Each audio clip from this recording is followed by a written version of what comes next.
ulo ng salmon sinigang, napakasarap. Sa bidyong ito, tuturo ko po sa inyo ang sikreto kung paano tanggalin ang lansa ng salmon at mapasarap natin para ma-enjoy natin ang pagkain. Kung gusto nyo matutunan, tara, magluto po tayo.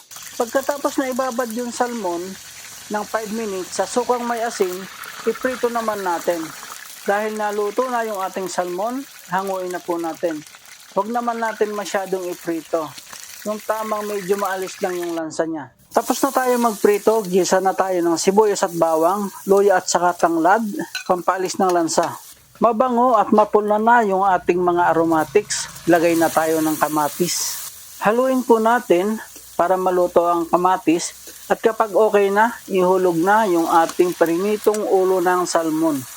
Pagkatapos ay haluin po natin para kumapit yung aroma sa ating prinitong salmon. Lagyan po ng konting tubig, depende sa dami, bahala na kayo.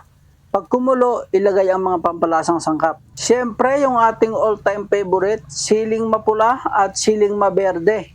At para makompleto na ang ating sinigang, ilagay na din natin ang ating sinigang mix.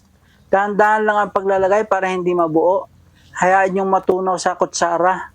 Pagkalagay ng talong, isabay mo na rin yung ating kangkong para hindi ka naiinip sa paghihintay na maluto ang talong. At dito ko na nga po hinango yung ating kangkong kasi hindi naman masarap na yan ay overcook.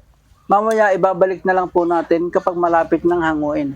Pagkatapos, takluban po ulit natin, hayaan natin kumulo ng mga ilang sandali para maluto naman yung ating talong. Buksan ulit natin. Sa puntong ito, dito ko na ibinalik yung ating kangkong. Bago natin hanguin, ilubog natin ng konti sa sabaw para uminit ulit. At bago mo tuloy ang sa apoy ay alisin, tikman mo muna kung sa iyong panlasa, ako'y sapat pa rin. Ito at naluto na, ulo ng salmon na sinigang. Tara, tanghalian na, lagayan mo'y dalhin mo na, tayo kakain na. So paano? Talap-talap na naman!